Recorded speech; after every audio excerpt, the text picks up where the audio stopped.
Intensitas suatu tindakan kita akan meningkatkan kualitasnya.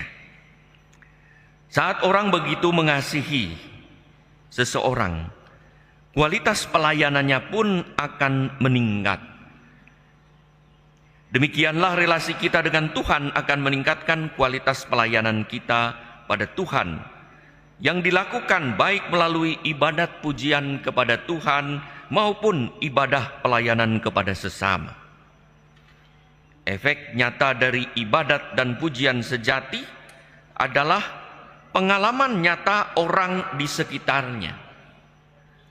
Makin kuat intensitas relasi kita dengan Tuhan, makin tinggi kualitas relasinya. Demikian juga buahnya yang dirasakan oleh sesama kita semakin besar.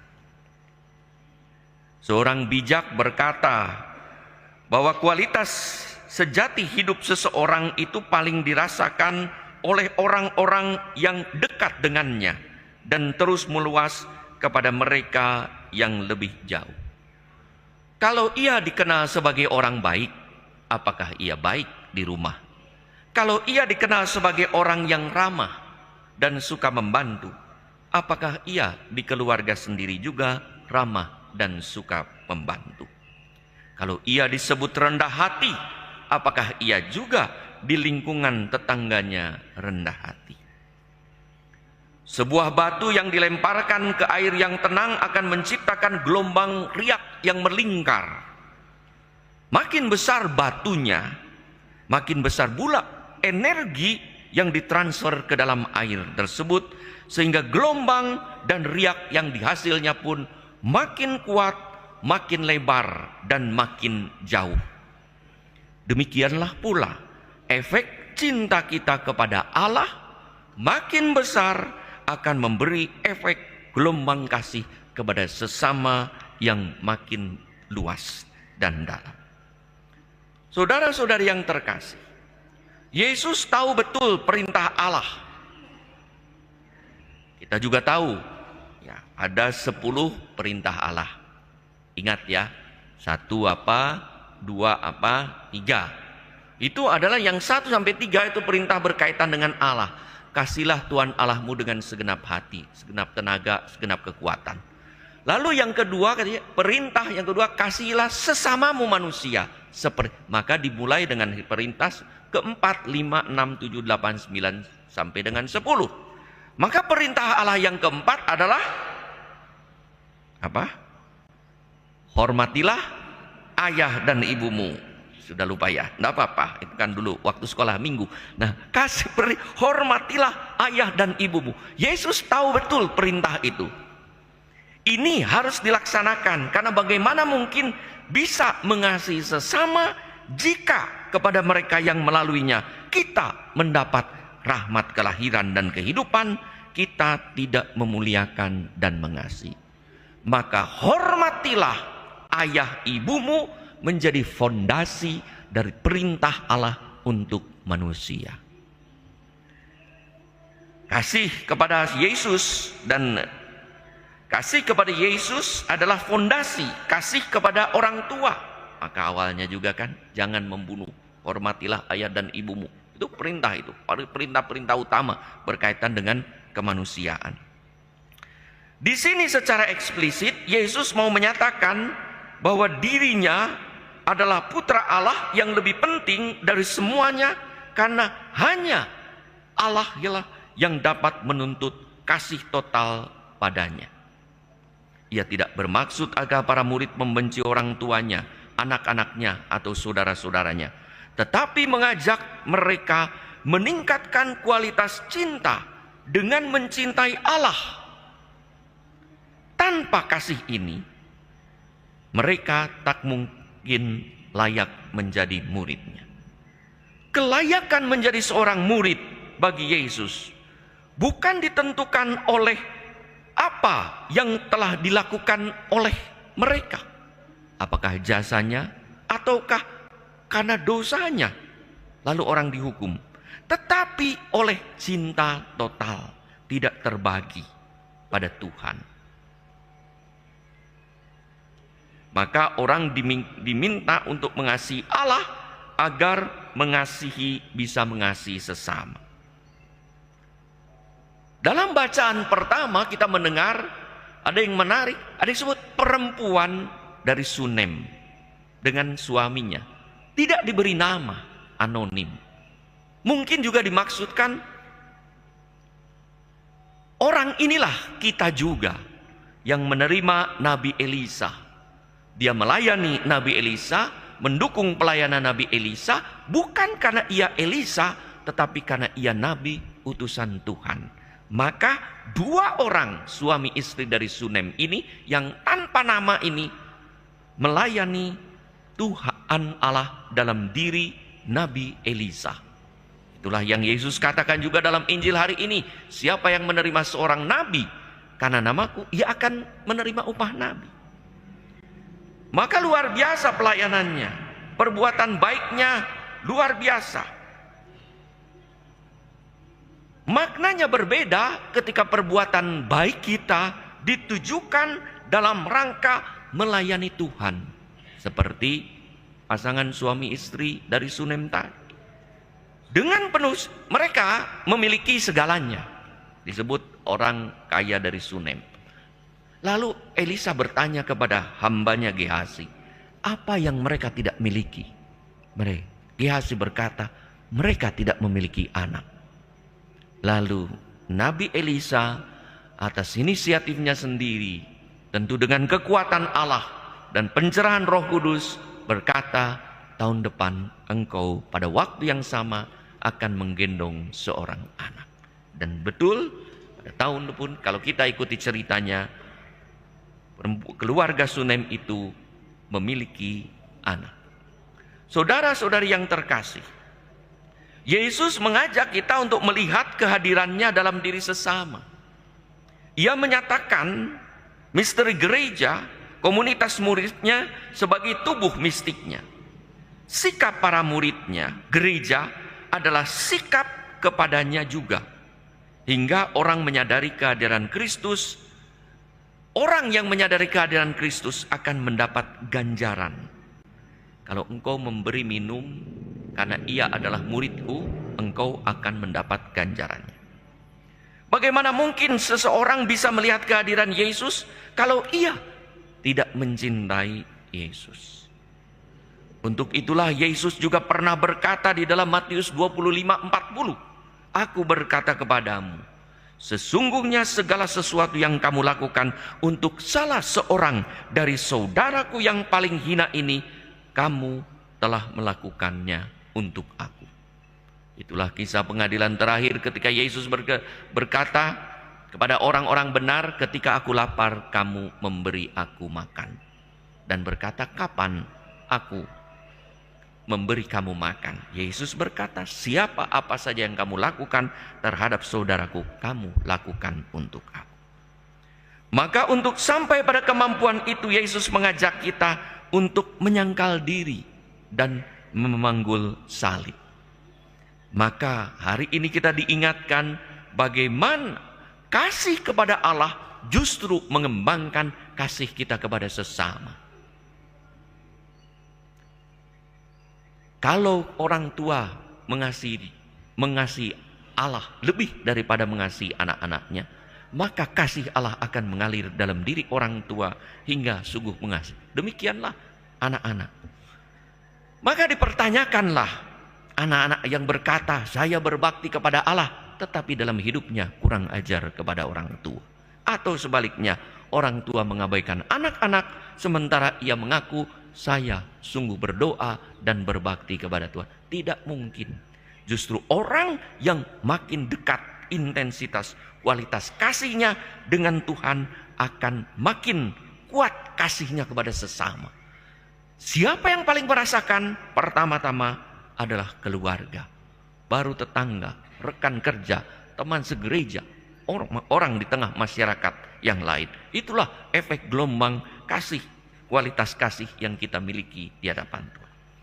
Saudara-saudara yang terkasih, kualitas kasih kita kepada Tuhan sungguh membuat kita melihat dengan mata Tuhan hingga dalam pelayanan kepada sesama pun kita melihat Tuhan yang hadir di dalam sesama, dan kita yang tulus dan sukacita ke saat membantu, mengasihi sesama, kita juga membantu, melayani, dan mengasihi Tuhan sendiri.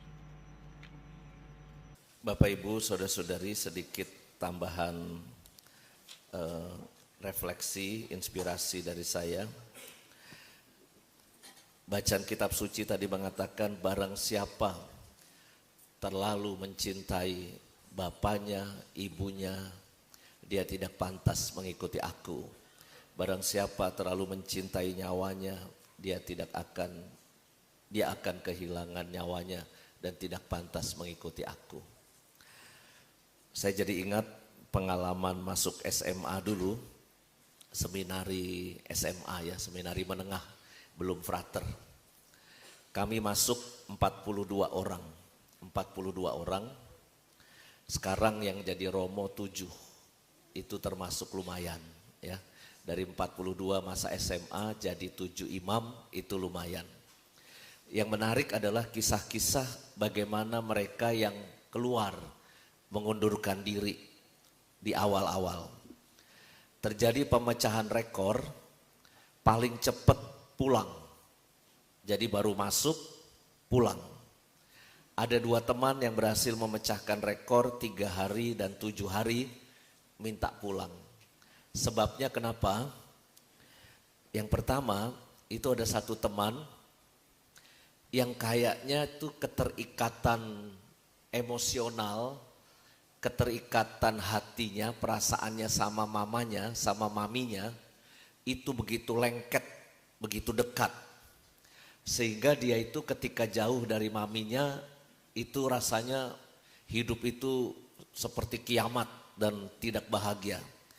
Mungkin terlalu anak mami sedemikian rupa, sehingga ketika jauh dari mami itu rasanya itu nggak bisa hidup. Maka apa yang terjadi? Maminya juga begitu. Tiap hari maminya nyetir mobil selama 3 hari itu, nyetir mobil di depan jalan Pejaten Barat, lewatin depan jalan sambil nengok-nengok siapa tahu anaknya ada di depan sekolah. Mau kasih dadah-dadah gitu. Anaknya juga gitu. Tiap pulang sekolah dia mencoba ke depan pinggir jalan, kali-kali ngelihat maminya lewat. Dan kadangkala itu selisipan gak ketemu, lalu akhirnya anak itu gak betah, lalu pamit pulang. Ya. Karena keterikatan sama keluarganya begitu kuat. Kalau yang kuat-kuat sampai sekarang di belakang nih, ini paling sering disabetin sama mama papanya, sehingga keluar rumah mereka makin bahagia. Ya. Satu lagi yang keluar pemecahan rekor, kenapa? Karena ketika dia masuk asrama, mau jadi Romo, SMA Seminari Menengah Wacana Bakti. Dia masuk ke situ, tapi statusnya dia belum putusin ceweknya waktu masa SMP. Dia punya pacar masa SMP itu, kelas 3, kelas 9, mau masuk seminari, tapi dia belum putusin ceweknya, pacarnya itu. Maka lalu selalu di pinggir taman dia main gitar selama 7 hari. Ada bayanganmu di mataku dan senyummu membuatku rindu. 7 hari nyanyi lagu gitu terus. Bagaimana caranya oh kasihku, ku ingin jumpa dengan kamu. Bagaimana caranya? Mau jadi Romo tapi tiap hari ngebayangin pacarnya masa SMP. Ya udahlah, akhirnya 7 hari dia pulang. Lalu ya nyambung lagi sama dia.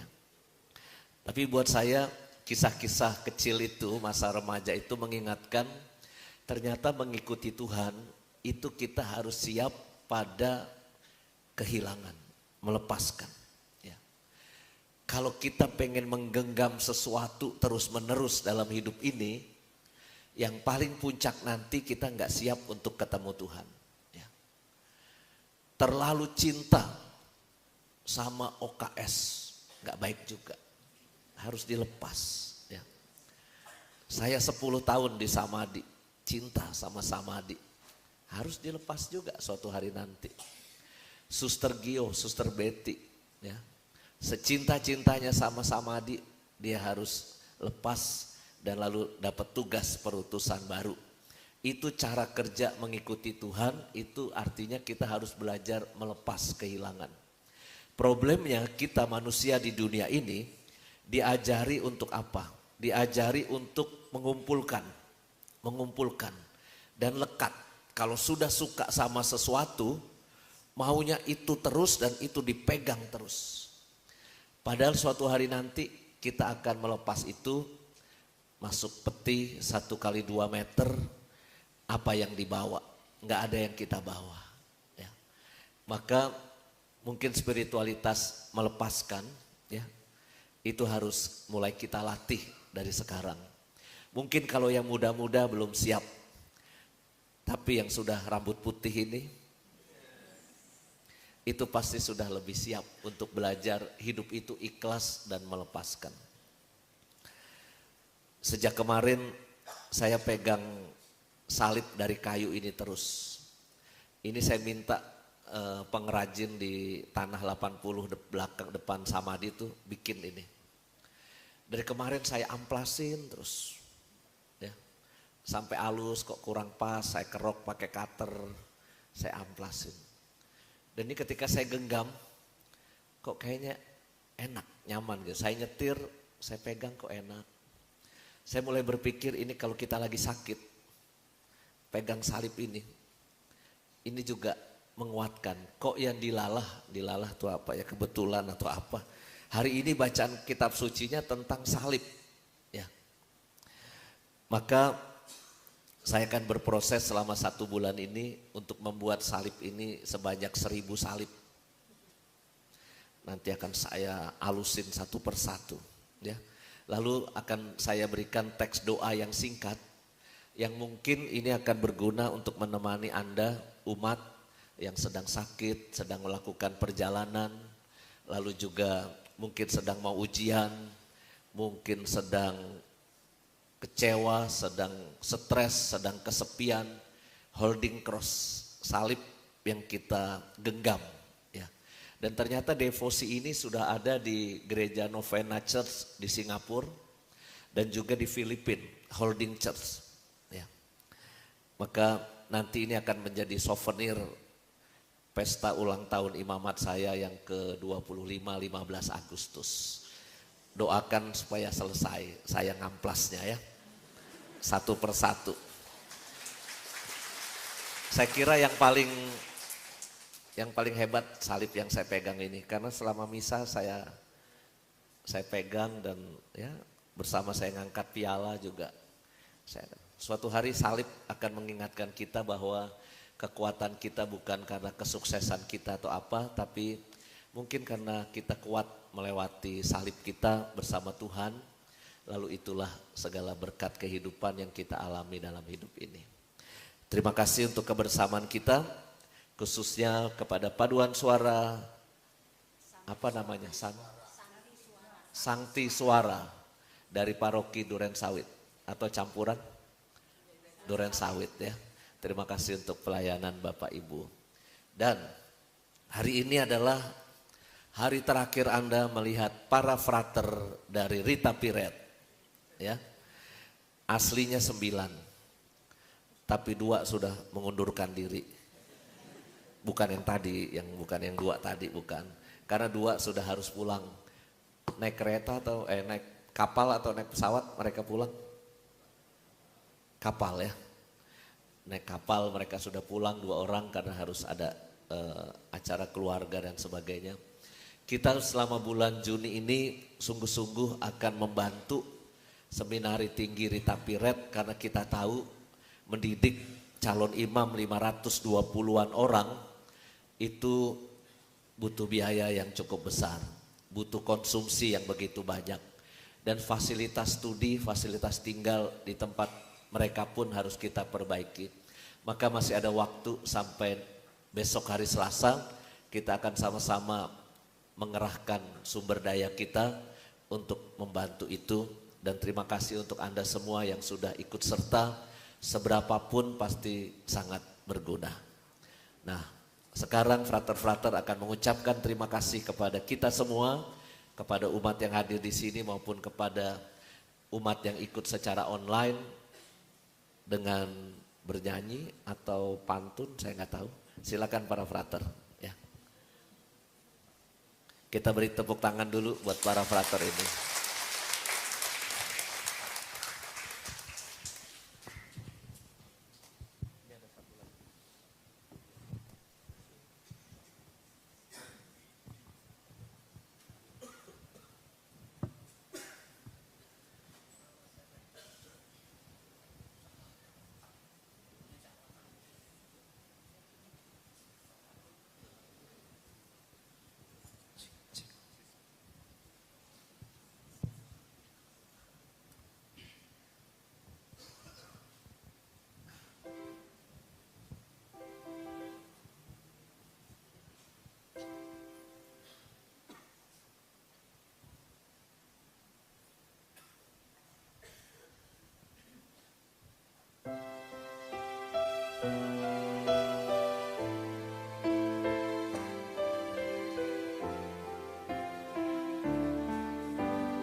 Samudra hidup di hadapan karyamu,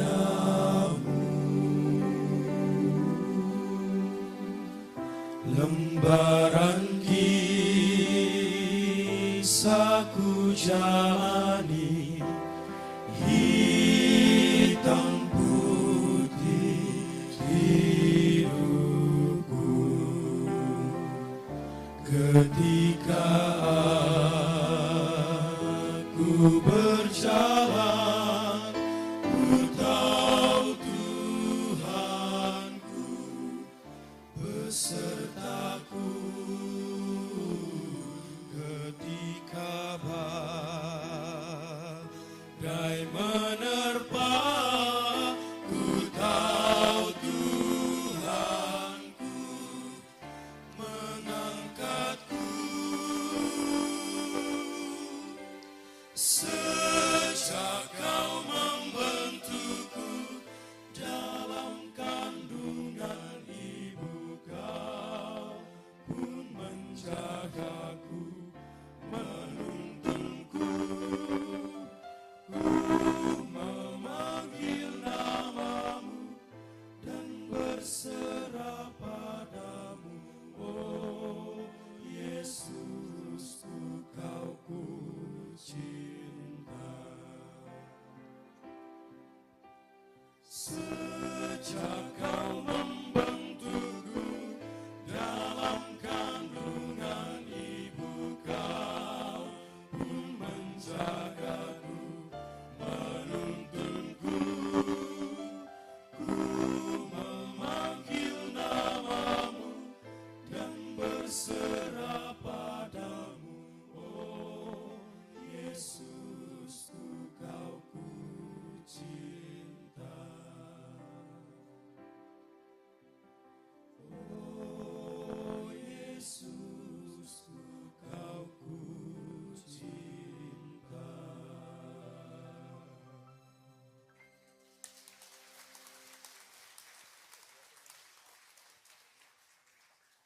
Para frater, usul saya kalian tambah 1 minggu lagi. Kita rekaman dulu. Bapak Ibu, apakah suara mereka sudah cocok masuk dapur rekaman? Bagus ya. Bagus sekali loh.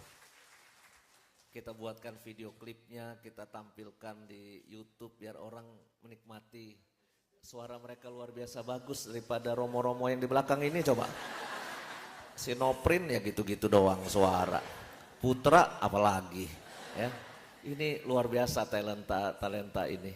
Maka para frater, terima kasih untuk pelayanan Anda datang ke Samadi, ikut misa, melayani misa maupun OKS. Dan semoga perjalanan panggilan kalian juga terus berkibar sampai nanti imamat dan seterusnya. Tepuk tangan buat para frater. Hati-hati di jalan. Semoga selamat sampai di tujuan. One day suatu hari nanti pasti saya sampai Rita Piret. Ya. Silakan duduk para frater. Sekarang Romo Ino dan Romo Regan akan menyampaikan sesuatu kepada kita semua. Silakan.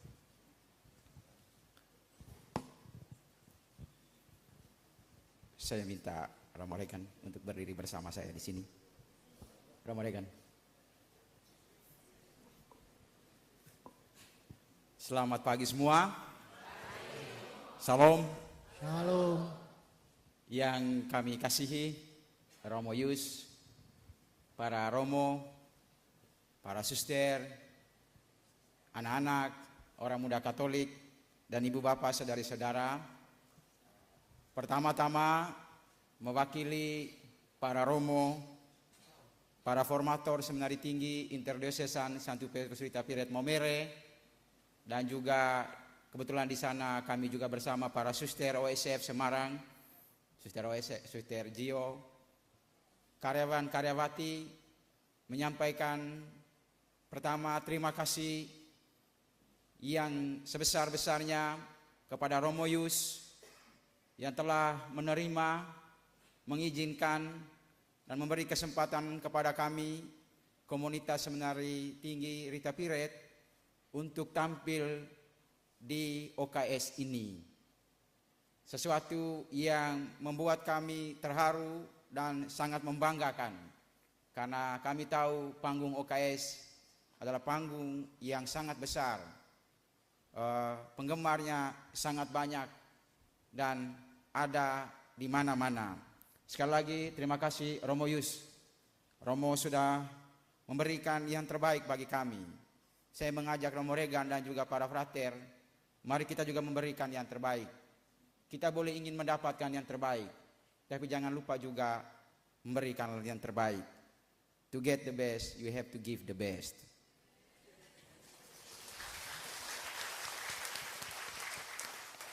Selama berada di OKS di Samade ini, kami makanan tersedia, minuman terjamin. Segalanya berkelimpahan. Awal-awalnya kami datang dari kampung, menu yang disiapkan oleh Romo Yus kami habiskan semua. Tapi lama-lama setiap hari karena sudah mulai perut kami sudah mulai mungkin sudah terbiasa, lama-lama kami merasa, waduh ini pasti banyak lagi ini sebentar. Para frater sudah mulai request, boleh tidak Romo supaya sore jangan disiapkan snack lagi, karena udah penuh perut. Semakin banyak orang yang sangat mencintai kami, terutama Romo Yus, yang kami rasakan sangat luar biasa. Bukan hanya memberikan dukungan moral, tapi dalam banyak hal diperhatikan. Bahkan sampai tadi malam Romo Yus membawa kami hanya jalan saja, semuanya disiapkan oleh Romo Yus. Terima kasih Romo. Terima kasih juga kepada para Romo di OKS ini, para suster, dan juga rekan-rekan yang ada di Samade ini, yang sudah membantu kami untuk segala macam hal berkaitan dengan keberadaan kami di sini. Kami juga menyampaikan permohonan maaf manakala keberadaan kami di sini mungkin mengganggu Bapak Ibu semua yang telah mendukung kami ada di sini. Saya lupa tadi saya juga menyampaikan terima kasih kepada umat semua yang sudah mendukung kami, baik yang selalu hadir di sini, yang selalu standby di sini, maupun umat yang mengikuti acara OKS dan juga misa hari Minggu melalui live streaming. Kami sungguh merasakan dukungan itu. Kami mendoakan kita semua, mendoakan Anda semua, dan jangan lupa juga doakan buat kami, karena kami semua adalah orang berdosa. Sebentar setelah sarapan pagi, kami akan check out dari Samadi. Beberapa Romo akan nggak tahu kemana, frater juga tidak tahu kemana. Yang pasti bahwa tanggung jawab saya dan Romo Regan terhadap frater selesai hari ini. Selesai hari ini. Kalau ada keluarga yang mau angkut mereka, angkut aja. Tapi kami tidak bertanggung jawab terhadap semuanya itu.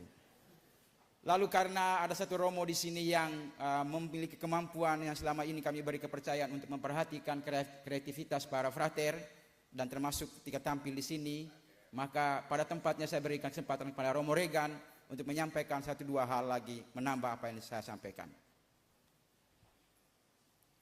Terima kasih Romo Ino. Romo Yus yang terkasih, para Romo sekalian, Bapak Ibu umat sekalian juga yang terkasih. Sebagaimana yang tadi disampaikan bahwa ini adalah kesempatan terakhir untuk kami ada di sini.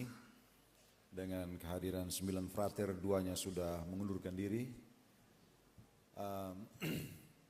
Dari persiapan mereka, mungkin sebagian besar kita menonton pada hari Kamis kemarin seperti yang saya sampaikan waktu itu. Mereka ini dipilih dari 20 orang, lalu harus menjalani latihan selama masa ujian untuk datang ke sini. Sehingga saya sampaikan mereka, kalau misalnya kamu ujian, nanti kamu tidak lulus, tapi ini kita jalan ke Jakarta dan kamu kembali dan dapat hasilnya seperti ini, bagaimana? Siap terima resikonya? Mereka bilang mereka siap. Tetapi mereka ini dipilih, orang-orang terpilih dari 20 orang yang punya kemampuannya baik, disiplinnya baik, otaknya juga bagus, dan skill bernyanyi mereka ya lumayan bagus juga. Sehingga dari latihan lalu sampai penampilan yang pertama cukup representatif untuk teman-teman mereka yang ditinggalkan di Maumere, ada 522 itu. Dan kami percaya, merasa sangat yakin dari penampilan yang pertama, oleh karena kemurahan hati dari Romo Yus, akhirnya para frater boleh mendapat kesempatan yang kedua untuk bisa tampil di panggung OKS ini. Saya kira tidak berlebihan kalau kita memberikan tepuk tangan untuk Romo Yus dan tim OKS. Antusiasme ini mau memberikan gambaran kepada kami bahwa umat sekalian sungguh sangat mencintai panggilan imamat itu. Karena itu dukungan terhadap formasi itu senantiasa selalu diberikan. Dan kami percaya bahwa kehadiran para frater di tempat ini, kehadiran seminari tinggi Interdiocesan Santo Petrus Rita Piret di tempat ini, waktu membawa cinta dan sukacita yang luar biasa besar. Dan kami kembali nanti juga kami membawa cinta itu untuk dibagikan kepada semua orang. Karena itu dari tempat ini sekali lagi menggarisbawahi apa yang disampaikan oleh Romo Ino. Saya dan Romo Ino, saya di Rita Piret, Romo Yus, sebagai pendamping tingkat 1, sebagai sekretaris dan juga sebagai wakil preses, wakil rektor Seminari Tinggi Interdiocesan Santo Petrus Rita Piret.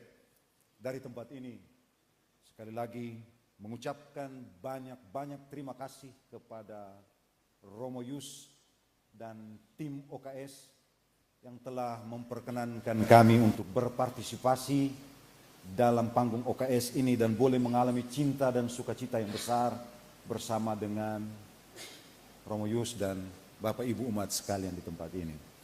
Saya juga mengucapkan banyak-banyak terima kasih kepada Bapak Ibu umat sekalian yang telah mendukung, hadir, memberikan cinta dan sukacita yang besar untuk kami. Ini bukan hanya sekedar untuk mencari dana mendukung formasi ini, tetapi saya kira menjadi satu pengalaman yang besar untuk panggilan para frater ini dalam perjalanan untuk menjadi imam. Apa yang diberikan oleh Bapak Ibu sekalian menjadi satu cinta yang besar, pengalaman yang besar untuk mendukung perjalanan panggilan imamat ini. Terima kasih banyak, Romo Yus.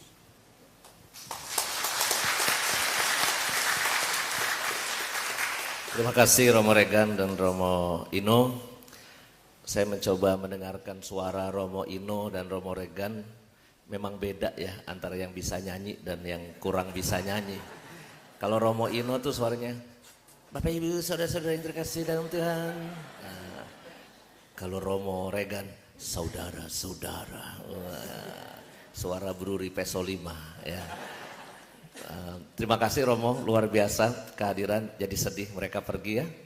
Tapi mari kita pulangkan mereka. Seandainya kalian para frater nih, Frater Projo Jakarta aja, panggung OKS akan saya wariskan pada kalian. Dan saya yakin pasti bagus. Kalau manovrin saya kurang yakin. Tapi luar biasa ya Romo Nofrin ya, punya bakat-bakat muda seperti ini ya. Ya keren sekali. Baik, kalau nanti ada yang memberi salam.